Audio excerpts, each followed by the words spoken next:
Hello everyone, welcome back to your channel English with Kokila. आज के video में हम बीपीएससी एईडीओ के पेपर को डिस्कस करेंगे। ये जो क्वेश्चंस होंगे आपके, ये आपके 17 अप्रैल को जो पूछे गए हैं वो वाले क्वेश्चंस हैं। जनरल इंग्लिश के क्वेश्चंस है, right.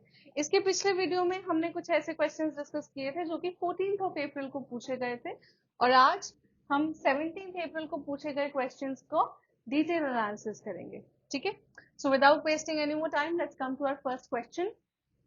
In the sentence, the child laughed loudly. आपको क्या करना है, loudly का parts of speech डिटेक्ट करना है ना। तो loudly क्या है यहाँ पे देखो, laughed का क्या होता है, laughed verb है, क्रिया है, और क्रिया के बारे में जो बता रहा है कि कैसे हंसा जा रहा है, तो बहुत जोर से। तो क्रिया के बारे में जो वर्ड्स हमें बताते हैं उन्हें हम adverb कहते हैं, है ना। Choose the correct passive form of the sentence. People believe that the king is just. People believe that the king is just. Option A, it was believed that the king is just. Nahi. It believes that the king is just. Nahi. The king was believed to be just. Nahi. The king is believed to be just. ठीक है, people believe. People believe that the king is just. The king is believed to be just. ठीक है। Antonym आपको choose करना है diminish का। Diminish मतलब किसी चीज को कम करना, है ना, डिक्रीज करना। ऑप्शन देखो, लेसन, लेसन मतलब भी कम करना होता है। एक्सपैंड, कॉन्ट्रैक्ट मतलब किसी चीज को कम करना, सिनोनिम है। रिड्यूस भी कम करना। एक्सपैंड आपका सही आंसर हो जाता है। एक्सपैंड मतलब किसी चीज को इंक्रीज करना, बढ़ाना। ठीक है। Identify the function of the word to in the sentence. She came to help us finish the project. ऑप्शन क्या है देखो, infinitive marker, adverb, participle of emphasis या फिर preposition। क्या होगा, हाँ, काफी लोग preposition इसे कह रहे हैं, but to help हमें पता है कि जब भी to के साथ V1 लगता है तो इसे हम infinitive कहते हैं, राइट। तो ये जो to है ये क्या बन जाता है, infinitive marker। ठीक है, टू है आपका इंफिनिटिव मार्कर। सो सही ऑप्शन है आपका option number A.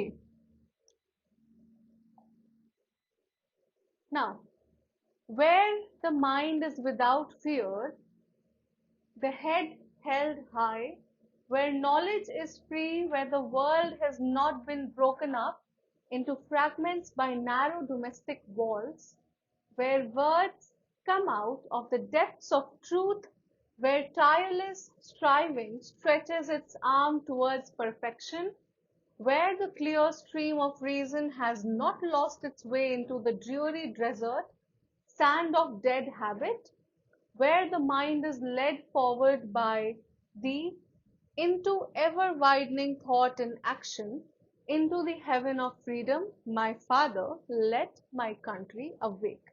It's a poem, Rabindranath Tagore ने लिखी है इसे, और इसी एक्सर्प्ट के बेसिस पे हमें इन क्वेश्चंस को सॉल्व करना है। Where tireless striving stretches its arms towards perfection. Suggest, इसका मतलब क्या हुआ, ऑप्शंस देखिए। Perfection is impossible and therefore pointless. Perfection जो है वो इम्पॉसिबल है और इसका कोई मतलब नहीं है, नहीं, ये आंसर नहीं है आपका, ये नेगेटिव मीनिंग हो गए। Only intellectuals should strive for improvement, सिर्फ जो बुद्धिमान है उनको इम्प्रूवमेंट के लिए काम करना चाहिए, नहीं, दिस इज ऑल्सो रॉन्ग, ये भी नेगेटिव पॉइंट है। Striving should be limited to academic fields, आपको जो इच्छा होनी चाहिए किसी चीज को गेन करने की, है ना, इम्प्रूवमेंट की, परफेक्शन की, ये सिर्फ एकेडमिक फील्ड तक ही रिलेटेड होनी चाहिए, यानी सिर्फ पढ़ाई से रिलेटेड होनी चाहिए, नहीं, this is also negative. Option सही है आपका option number D. Human effort should be relentless and aimed at continual improvement. कहा जा रहा है कि इंसान का जो डेवलपमेंट होता है वो बिना रुके होना चाहिए, कंटिन्यूअसली होना चाहिए। ठीक है,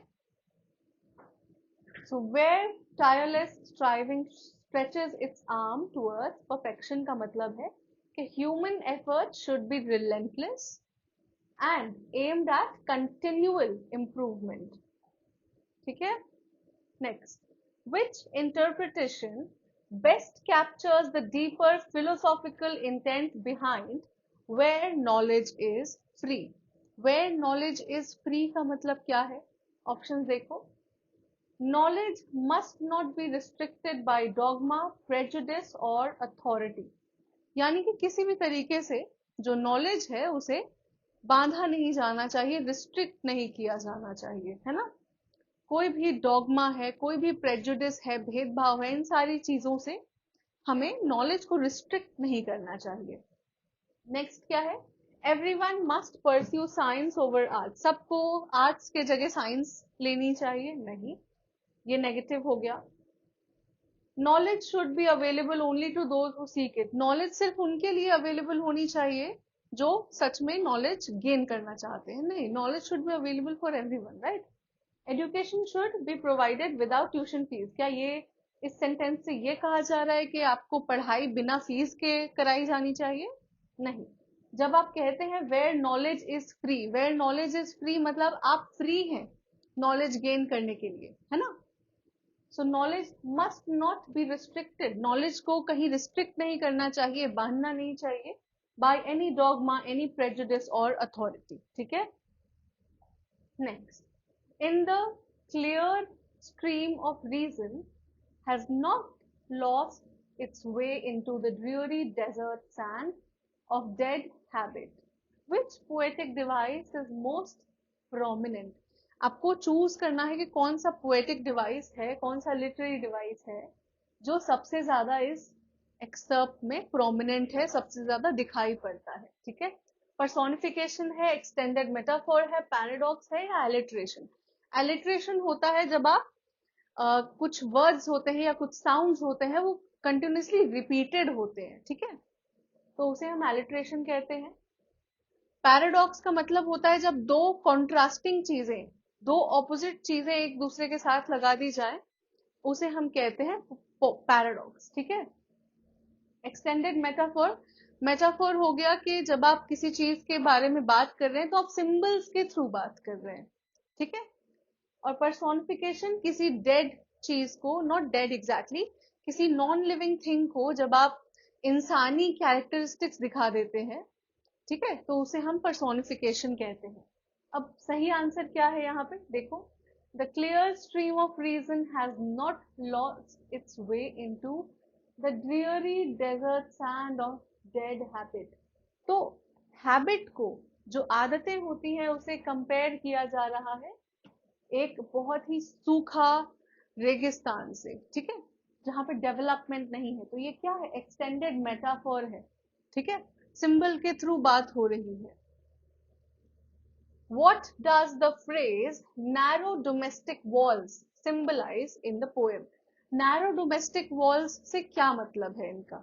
देखिए, फिजिकल बाउंड्री बिटवीन कंट्रीज, देश में जो फिजिकल बाउंड्री होती है वो नहीं. Social, religious and communal division, जो सोसाइटी में, रिलीजन में या कम्युनिटीज में जो डिवीजन होता है, क्या उसकी बात हो रही है? Next, emotional distance with in families, जो परिवारों में इमोशनल डिस्टेंस होता है, दूरी आती है. या फिर financial challenge of house hold, financial challenge, पैसों की जो दिक्कत होती है उसके बारे में बात हो रही है. तो यहाँ पे क्या मतलब है? Narrow domestic walls. Narrow domestic walls का मतलब है सोसाइटी में जो भेदभाव है, जो बाउंड्रीज क्रिएट हम कर देते हैं कास्ट के नाम पे, रिलीजन के नाम पे, है ना, कम्युनिटीज के नाम पे जो बांट देते हैं लोगों को, उसके बारे में बात हो रही है. Option B is your right answer. What part of speech is the word that in the sentence? The book that you gave me is excellent. जो बुक आपने मुझे दी वो बहुत ही अच्छी है. ठीक है. The book that you gave me. Options क्या है? relative pronoun, conjunction, determiner या फिर demonstrative adjective. क्या होगा? काफी लोग कहेंगे कि that है, the book that, बुक के बारे में बताया जा रहा है तो adjective है, पर ये relative pronoun है. ठीक है. relative pronoun कैसे है? बताया जा रहा है कि वो बुक जो तुमने मुझे दी थी, the book that you gave me, relation बताया जा रहा है, तो यहाँ पे आपका relative pronoun right answer है. ठीक है. Complete the sentence to maintain parallel structure. He is committed to improving efficiency, reducing efforts and dash. Options देखो, to develop teamwork, developing teamwork, teamwork development या फिर development of teamwork. तो parallelism में क्या होता है कि जो फॉर्म आप यूज कर रहे हैं वर्ब का, उसी फॉर्म को आप लगातार यूज करेंगे. यहाँ देखिए, he is committed to improving efficiency, reducing efforts and developing team work. ठीक है, तो ऑप्शन बी आपका राइट आंसर है. अब क्या करना है, सिनोनिम चूज करना है. ठीक है, सिनोनिम चूज करना है. वर्ड क्या है, वर्ड है perspicacious. perspicacious इसका मतलब क्या होता है, पहले ऑप्शंस देखो. insightful, hesitant, erratic, forgetful. insightful, hesitant, erratic या फिर forgetful. perspicacious कोई ऐसा इंसान जो बहुत ही ज्यादा बुद्धिमान है, समझदार है, वाइज है. ठीक है, राइट आंसर क्या है, सिनोनिम क्या है, इंसाइटफुल. ठीक है, हेजिटेंट क्या होता है, जो हिचकिचाता है, हिचकिचाता है. इरैटिक मतलब बहुत ही बिना सोचे समझे काम करने वाला, बहुत ही इरैटिक. फॉरगेटफुल चीजें भूल जाता है. ठीक है, break the ice. Break the ice idiom हमने काफी बार डिस्कस किया है और अक्सर एग्जाम्स में पूछा जाता है, बहुत ही कॉमन ईडियम है. ऑप्शन देखिए, reduce tension in a social situation, create a problem, ignore someone या फिर एंड अ रिलेशनशिप. तो ब्रेक द आइस का मतलब होता है जब आप बातचीत करके सामने वाले को कंफर्टेबल बनाना चाहते हैं, है ना, किसी सोशल सिचुएशन में टेंशन को कम करते हैं. ऑप्शन ए आपका राइट आंसर है. Reduce tension in a social situation. In the sentence, she gave him a thoughtful reply. Thoughtful क्या है, thoughtful क्या है, adjective, preposition, pronoun या adverb, इन चारों में से thoughtful क्या है. She gave him a thoughtful reply. reply क्या है, noun है ना. noun के बारे में बता रहा है कि जो reply था वो बहुत thoughtful था, तो ये क्या बन जाता है, adjective बन जाएगा. Right answer is option number A. Option A आपका राइट आंसर है. नेक्स्ट देखिए, identify the correct answer based on the poem. चलिए, यहाँ पे एक्सपर्ट दिया हुआ है, पोएम है, और आपको ये पोएम पढ़ के कुछ क्वेश्चंस को आंसर करना है. ठीक है, beautiful good land brother India, it's country is, my life so lives snowy cave O traveler, one door encircling Ram Himalayas sentinel light, three door sea roars, O traveler, want to go, O traveler, to see Hindustan, where cuckoo sings, coos, O traveler, scented air breeze slowly from the sky, wife sings a song of separation, O traveler. ठीक है, रघुबीर नारायण की poem है. Questions देखिए क्या पूछे गए हैं. Where cuckoo sings coos o traveller, symbolically क्या रिप्रेजेंट करता है, ये सिंबल के थ्रू ये क्या दिखाना चाह रहा है. देखिए, the natural harmony and cultural sweetness of Hindustan, the harshness of rural life, the dominance of monsoon over all seasons या फिर the political unrest of the region. Where cuckoo sings, coos or traveler, इसका symbolically क्या representation है. Options क्या थे आपके, natural harmony and cultural sweetness of Hindustan, Hindustan में जो नेचुरल हार्मनी है और जो कल्चर है, क्या उसे दर्शाया जा रहा है इसके through. The harshness of rural life, rural life यानी गांव का जो जीवन होता है उसकी कठिनाइयां, या फिर the dominance of monsoon over all seasons, monsoon का जो बाकी सीजन्स पे डोमिनेंस है, यानी मॉनसून सबसे ज्यादा प्रोमिनेंट होते हैं, या फिर the political unrest of the region, यानी कि इस रीजन के पॉलिटिकल उथल पुथल के बारे में बात हो रही है. तो यहाँ पे क्या होगा, वेयर कुकू सिंग्स कूज और ट्रैवलर, इस पोएम में सिंबॉलिकली ये दिखाया जा रहा है कि कैसे नेचर की एक हार्मनी है और कल्चरल स्वीटनेस दिखाई जा रही है हिंदुस्तान की. ठीक है, now the closing line, wife sings a song of separation और traveller, most likely introduces which thematic contrast. thematic contrast, theme में कौन से contrast को दिखाया जा रहा है, कौन सी उल्टी चीजों को दिखाया जा रहा है, जो कि एक दूसरे के ऑपोजिट है, contrast में है. ठीक है, ऑप्शंस देखो, प्रोस्पेरिटी वर्सेस पॉवर्टी, गरीबी या अमीरी, national grandeur and personal longing. Grandeur का मतलब भव्य, ठीक है। तो ये दिखाया जा रहा है कि नेशन कितना भव्य है, और पर्सनल लॉन्गिंग को दिखाया जा रहा है। या फिर रिचुअल ड्यूटी और रिचुअल ट्रांसग्रेशन, या फिर पॉलिटिकल पावर वर्सेस टिरनी। तो इन चीजों में से कौन से थीमेटिक कंट्रास्ट को दिखाया जा रहा है? तो यहाँ पे देखिए, wife sings a song of separation और ट्रैवलर। तो उनकी जो वाइफ है, ये दिखाया जा रहा है कि वो सेपरेशन, सेपरेशन मीन्स जुदाई, तो उसका एक सॉन्ग गा रही है, वो सेपरेट हो गई है इनसे, है ना। तो नेशनल ग्रैंडर है इस पूरे पोएम में, है ना, भव्यता दिखाई गई है हिंदुस्तान की। और उसी के साथ साथ एक कॉन्ट्रास्टिंग थीम है जो है पर्सनल लॉन्गिंग। जब आप बिछड़ जाते हैं, दूर हो जाते हैं, है ना, तो उस पर्सनल लॉन्गिंग को दिखाया गया है। तो right answer is option B. The poem describes India as beautiful good land. Which literary tone is most evident in this opening? तो इस ओपनिंग के थ्रू ब्यूटीफुल गुड लैंड क्या समझ में आ रहा है आपको? ऑप्शन देखिए, रेवरेंशियल एंड पेट्रियोटिक, क्या ये दिखाया जा रहा है पूरे टोन में कि एक रिस्पेक्ट और पेट्रियोटिज्म का भाव है? या फिर सिनिकल है, जब आप किसी चीज को लेके बहुत नेगेटिव थॉट्स रखते हैं तो उसे हम कहते हैं सिनिकल होना। नॉस्टैल्जिक, पुरानी चीजों को याद करना, दैट इज नॉस्टैल्जिया। सटारिकल यानी कि व्यंग, ठीक है। तो क्या है यहाँ पे, ब्यूटीफुल गुड लैंड किस टोन को दिखाता है? एक बहुत ही रिस्पेक्टफुल और एक पेट्रियोटिक टोन है ना। दिखाया जा रहा है कि हाँ, आप कितना रिस्पेक्ट करते हैं हिंदुस्तान को, और उसके टुवर्ड्स आपका कितना पेट्रियोटिज्म है।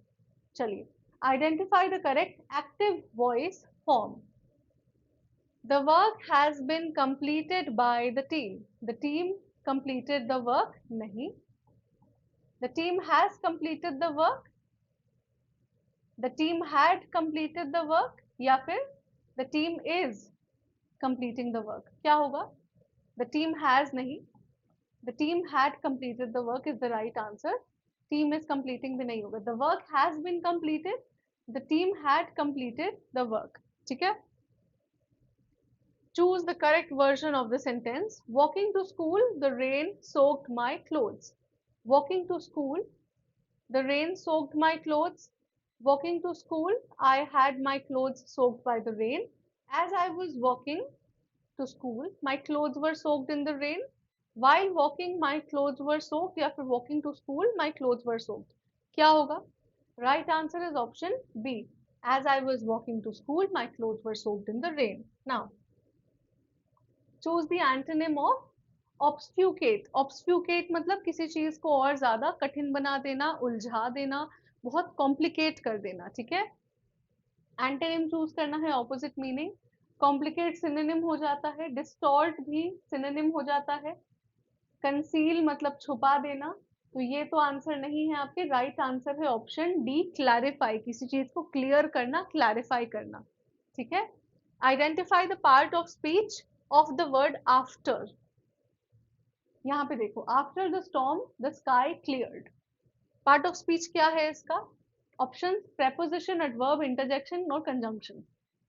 इन चारों ऑप्शन में आफ्टर जो है वो कौन से पार्ट ऑफ स्पीच से बिलोंग करता है? तो हमें पता है कि आफ्टर को हम अलग अलग तरीके से यूज कर सकते हैं, कंजंक्शन के रूप में भी होता है, प्रेपोजिशन के रूप में भी होता है, राइट। तो यहाँ पे क्या है, द स्टॉर्म। द स्टॉर्म क्या है? नाउन है। नाउन का पोजिशन बता रहा है ना कि स्टॉर्म के बाद, आफ्टर द स्टॉर्म, तो पोजिशन रिलेशन बताया जा रहा है, तो इसीलिए ये प्रेपोजिशन है, ठीक है। Choose the correct synonym of serene. Serene मतलब पीसफुल, काम, है ना, बहुत ही शांत, सुंदर। ऑप्शन ए आपका राइट हो जाता है। सिनोनिम चूज करना है। एजिटेटेड मतलब कोई इंसान जो बहुत उकसा हुआ है, एजिटेटेड है, ठीक है। फियर्स मतलब बहुत ही गुस्से में है, फियर्स है। नॉइजी मतलब बहुत ही शोरगुल वाला, ठीक है। Next, identify the grammatically correct sentence. कोई ऐसा सेंटेंस आपको आइडेंटिफाई करना है जो ग्रामेटिकली सही है। ऑप्शंस देखो, the committee have decided it's final plan. ये इनकरेक्ट है, क्यों? क्योंकि कमिटी के साथ हम हैज लगाते हैं, सिंगुलर है तो ये भी सिंगुलर होना चाहिए। Each of the players was given a new Jersey, ये आपका राइट आंसर है, ठीक है। यहाँ देखो, neither of the answers is correct होना चाहिए, तो ये भी इनकरेक्ट है। The bouquet of roses was lying, bouquet है ना, एक ही बुके है, तो was lying on the table होना चाहिए, तो right answer is each of the players was given a new Jersey, ठीक है। Now change into indirect speech, direct दिया हुआ है, आपको इनडायरेक्ट में चेंज करना है। He said I will help you tomorrow, he said that he will help me the next day, he told that he would help me tomorrow, he said he would help me yesterday, he said that he would help me the next day, right answer आपका D है। why don't you listen to advice, she asked me, why don't you listen to advice, she asked me। Options देखो, she asked me why I don't listen to advice, नहीं। she asked me why did I not listen, ये भी नहीं होगा। she said why I was not listening, ये भी नहीं है। she asked me why I didn't listen to advice, ठीक है। ऑप्शन डी आपका राइट आंसर है। Identify the segment with error, ठीक है। Hardly had the meeting started, ठीक है। when the fire alarm when the fire alarm began to ring loudly, ठीक है, no error, no error। which sentence shows faulty parallelism, हमने देखा था कि parallelism में क्या होता है, सेम फॉर्म यूज किया जाता है ना, क्रिया की सेम फॉर्म्स को हम यूज करते हैं, वर्ब की सेम फॉर्म्स को यूज करते हैं। यहाँ देखो, the project requires planning, coordination and to execute carefully, ये तो wrong हो गया है ना, तो faulty parallelism है यहाँ पे, यानी कि गलत parallelism का यूज किया गया है ऑप्शन ए में। बाकी ऑप्शंस भी देख लीजिए, she likes to swim, to dance and to sing, बिल्कुल ठीक है। they promised to work diligently and to behave responsibly, ठीक है। he enjoys playing football, reading novels and traveling, ठीक है।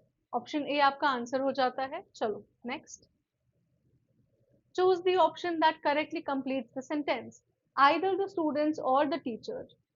word is be are responsible for the delay, आपको क्या करना है यहाँ पे, इनमें से किसी एक को चूज करना है।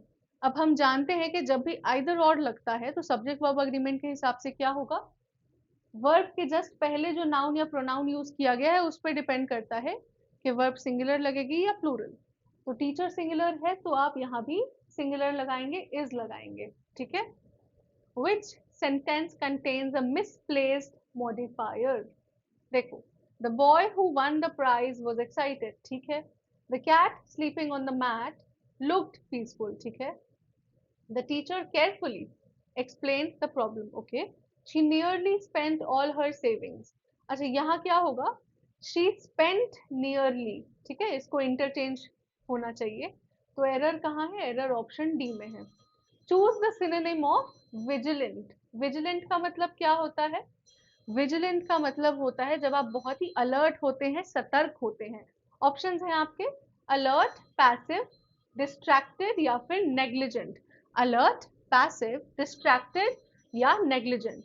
तो विजिलेंट का मतलब होता है कोई जो इंसान जो अलर्ट है, तो सिनोनिम क्या है, राइट आंसर आपका अलर्ट। पैसिव मतलब एक्टिव कोई होता है और पैसिव उसका उल्टा होता है, कोई इंसान जो एक्टिव है, सतर्क है, और पैसिव उसका उल्टा हो गया। डिस्ट्रैक्टेड जिसका ध्यान कहीं और है। नेग्लिजेंट मतलब जो किसी चीज पे ध्यान नहीं दे रहा है।